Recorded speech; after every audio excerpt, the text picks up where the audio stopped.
नमस्कार। बड़ी खबर।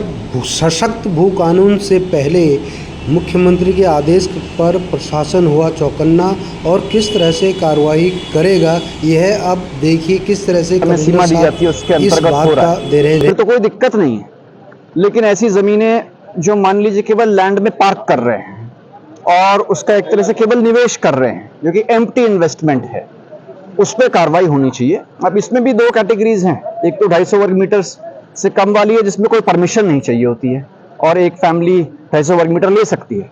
उसमें कुछ मिसयूज के मामले हैं जहां पे कि वो एक परिवार एक ले सकता था, लेकिन वो अलग अलग नामों से 5-6 नामों से लेके उसको खरीद के फिर एक घर बना रहा है या फिर कुछ भी नहीं बना रहा है। पहला मिसयूज का तो ये कैटेगरी है, और दूसरी कैटेगरीज वो भी हैं जहां पे कि परमिशन गवर्नमेंट से मिली हो या जिलाधिकारी के स्तर से मिली हो विशेष प्रयोजन के लिए, चाहे वो कृषि की हो, चाहे औद्योगिक हो, चाहे औद्यानिक हो, उसमें भी वो काम नहीं हो रहा है।